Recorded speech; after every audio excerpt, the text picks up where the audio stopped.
Olá, olá! Seja muito bem-vinda a mais um áudio do nosso plano de leitura da Bíblia em 365 dias. E hoje eu tô especialmente feliz, especialmente contente, porque como você pode perceber, a minha voz tá bem melhor. Ela ainda não tá 100%, mas ela tá bem melhor e mais do que isso, gente, ontem você não tem noção de como eu estava mal, fisicamente mesmo, sabe, assim, energia zero.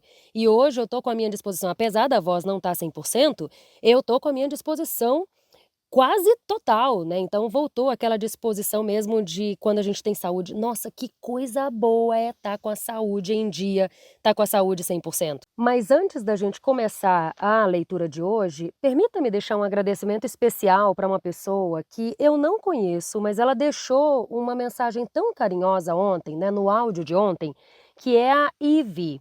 Minha querida, saiba que você me emocionou com a mensagem que você escreveu, e eu creio que você foi instrumento de Deus na minha vida para confirmar palavras proféticas que eu tenho recebido, inclusive com certa frequência nos últimos tempos. Então, eu tenho duas coisas que eu gostaria de te dizer. A primeira delas é gratidão por você ter se permitido ser instrumento de Deus na minha vida e ter deixado aquelas palavras tão carinhosas. E a segunda coisa é amém, amém e amém. Que assim seja, que o que você escreveu ali se realize. Eu estou trabalhando para isso. Eis-me aqui, Senhor. Ele sabe disso. Gratidão enorme, tá, Ive? E sigamos juntas. Quero te ver aqui acompanhando todo o plano de leitura, tá bom? Falando nisso, bora então para a nossa leitura de hoje. Nós vamos continuar no Evangelho de Marcos, hoje lendo os capítulos 6 e 7. Um profeta sem honra. Mateus 13, 53 a 58. Jesus saiu dali e foi para a sua cidade, acompanhado dos seus discípulos.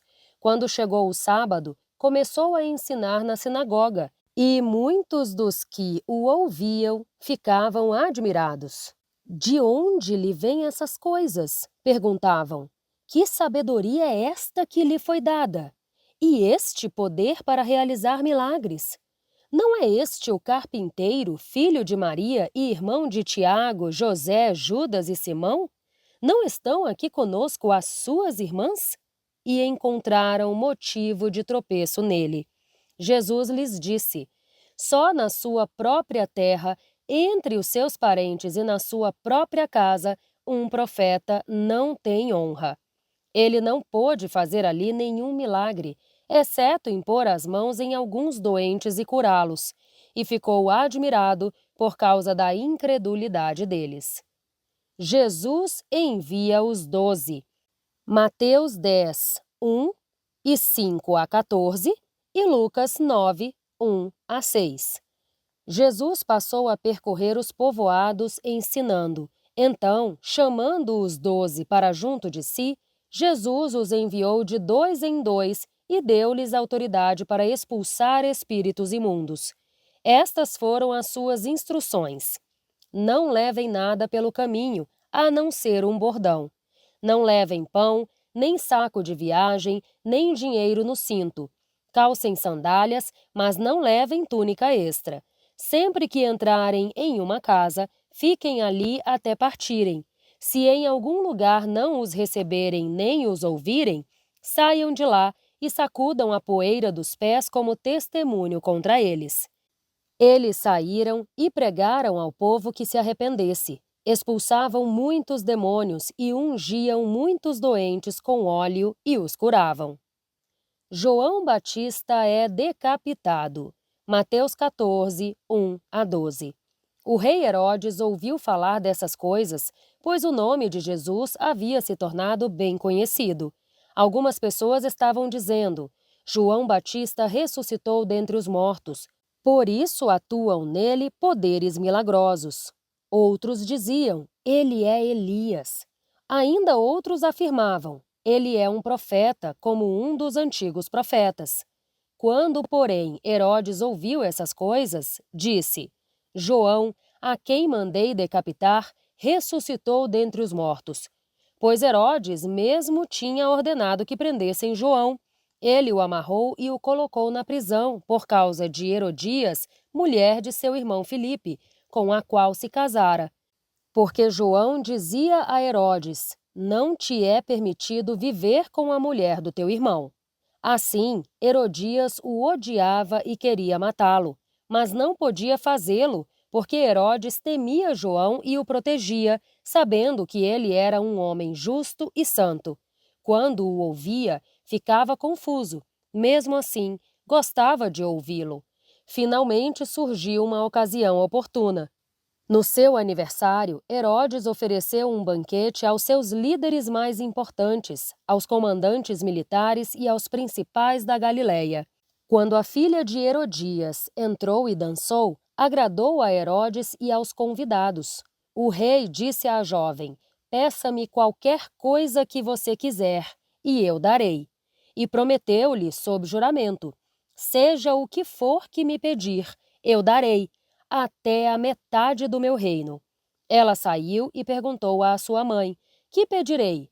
A cabeça de João Batista, respondeu ela.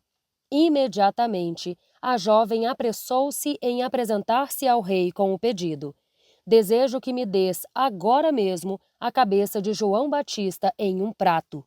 O rei ficou aflito, mas por causa do juramento e dos convidados, não quis rejeitá-la.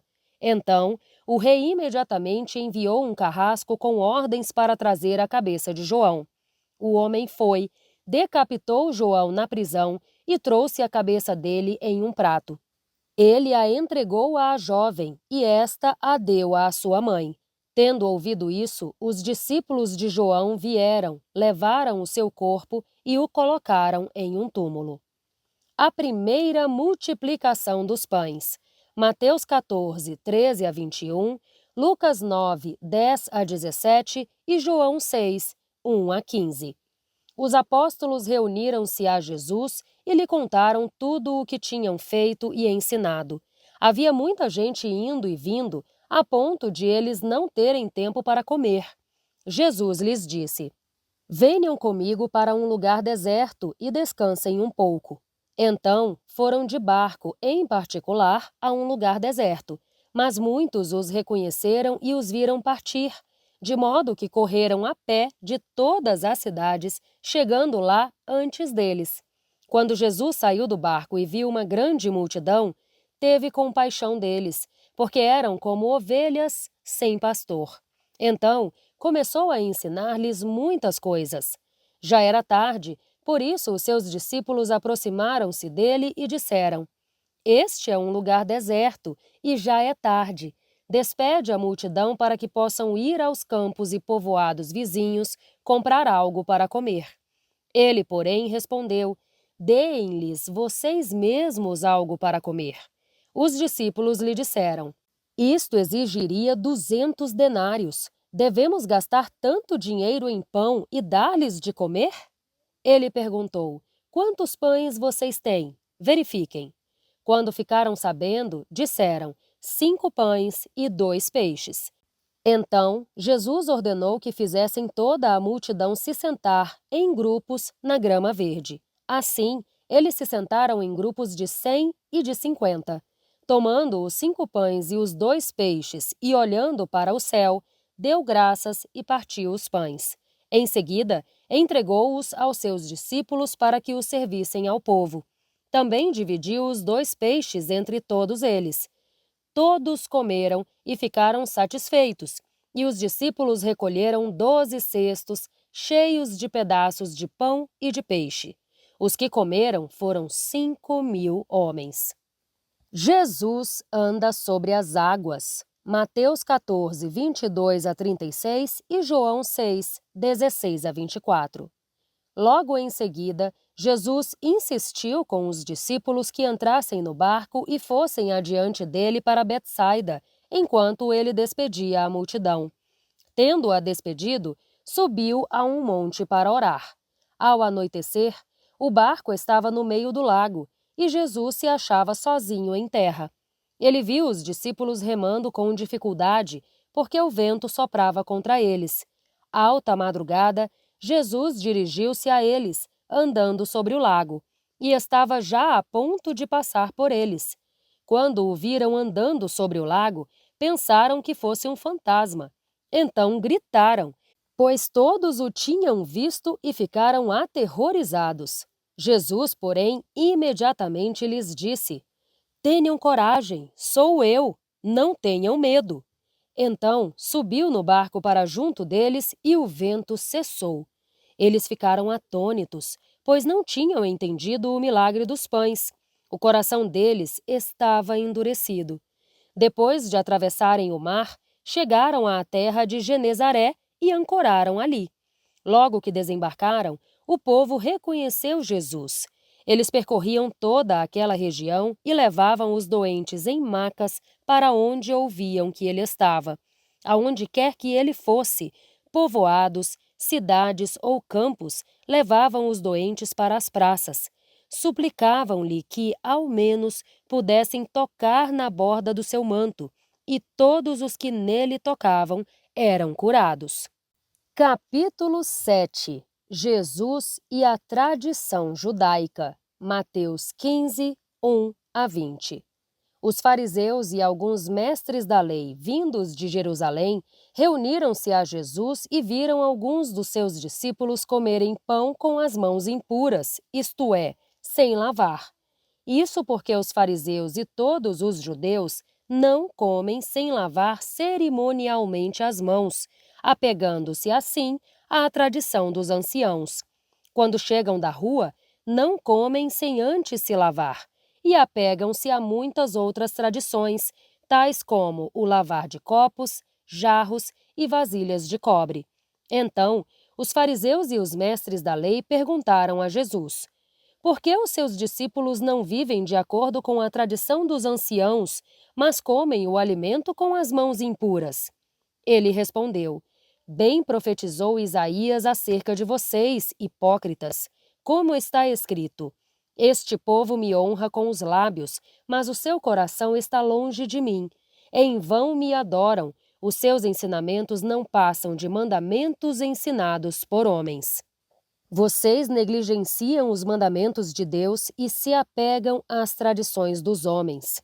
Ele continuou: Vocês sabem muito bem rejeitar o mandamento de Deus para praticar a tradição de vocês, pois Moisés disse: honre o seu pai e a sua mãe, e quem amaldiçoar o seu pai ou a sua mãe terá que ser executado. Mas vocês afirmam que, se alguém disser ao seu pai ou à sua mãe: qualquer ajuda que vocês poderiam receber de mim é corbã, isto é, uma oferta dedicada a Deus, vocês o desobrigam de fazer qualquer coisa para o seu pai ou a sua mãe. Assim, vocês anulam a palavra de Deus por causa da tradição que vocês mesmos transmitiram, e fazem muitas coisas como essa. Jesus chamou novamente a multidão para junto de si e disse: Ouçam-me todos e entendam, não há nada fora do homem que, nele entrando, possa torná-lo impuro. Ao contrário, o que sai do homem é o que o torna impuro. Depois de deixar a multidão e entrar em casa, os discípulos lhe pediram explicação da parábola. Vocês não a entenderam? Perguntou-lhe Jesus. Não percebem que o que entra no homem não pode torná-lo impuro? Porque não entra no seu coração, mas no seu estômago, sendo depois eliminado. Ao dizer isso, Jesus declarou puros todos os alimentos e continuou: o que sai do homem é o que contamina o homem, pois do coração dos homens saem os maus pensamentos, as imoralidades sexuais, os roubos, os homicídios, os adultérios, as cobiças, as maldades, o engano, a devassidão, a inveja, a calúnia, a arrogância e a insensatez. Todos esses males vêm de dentro e tornam o homem impuro. A fé de uma mulher cirofenícia. Mateus 15, 21 a 28. Jesus saiu daquele lugar e foi para a região de Tiro. Entrou em uma casa e não queria que ninguém o soubesse. Contudo, não conseguiu manter em segredo a sua presença. Assim que ouviu falar de Jesus, uma mulher cuja filha estava com um espírito imundo veio e lançou-se aos pés dele. A mulher era grega, cirofenícia de origem, e rogava a Jesus que expulsasse o demônio de sua filha. Ele lhe disse: "Deixe que primeiro os filhos comam até ficarem satisfeitos, pois não é certo tirar o pão dos filhos e lançá-lo aos cachorrinhos." Ela respondeu: "Sim, Senhor, mas até os cachorrinhos, debaixo da mesa, comem das migalhas das crianças." Então ele lhe disse: "Por causa dessa resposta, você pode ir. O demônio já saiu da sua filha." Ela foi para casa e encontrou a filha deitada na cama. O demônio já havia saído dela. Jesus cura um surdo com dificuldade na fala. A seguir, Jesus saiu dos arredores de Tiro e, passando por Sidom, foi para o mar da Galileia, atravessando a região de Decápolis. Então, algumas pessoas levaram a Jesus um homem que era surdo e mal podia falar, e suplicaram que impusesse as mãos nele. Depois de levá-lo à parte, longe da multidão, Jesus colocou os dedos nos ouvidos do homem. Em seguida, cuspiu e tocou-lhe na língua. Então, voltou os olhos para o céu e, com um profundo suspiro, disse-lhe: "Efatá", que significa abra-se. Com isso, os ouvidos do homem se abriram, a sua língua ficou livre e ele começou a falar corretamente. Jesus ordenou-lhes que não contassem isso a ninguém. Contudo, quanto mais os proibia, mais eles falavam. O povo ficava simplesmente maravilhado e dizia: "Ele tem feito tudo muito bem, faz até o surdo ouvir e o mudo falar." E assim nós terminamos mais este áudio, mais este passinho que a gente dá, que é o 27º, né, minha gente? Nesse plano de leitura da Bíblia de 365 dias. Se esse áudio te edificou, se fez bem para você de alguma forma, compartilha isso, compartilha esse plano de leitura, não só este áudio, mas este plano de leitura mesmo, sem moderação. Assim você ajuda a plataforma a entender que esse assunto é relevante e ela própria divulgar isso para mais gente, e você também participa ativamente dessa divulgação. Nós contamos com você para isso. Ajuda a gente a levar essa mensagem para cada vez mais pessoas, essa mensagem que é tão necessária e que mesmo após tantos e tantos anos, milênios, né, gente, continua muito atual. Se não for inscrita nesse canal ainda, já se inscreve, ativa a notificação para ser notificada sempre que um novo áudio ou vídeo for publicado aqui, e amanhã eu te espero para mais um passinho juntas nesse plano de leitura. Um grande beijo e até lá! Tchau, tchau!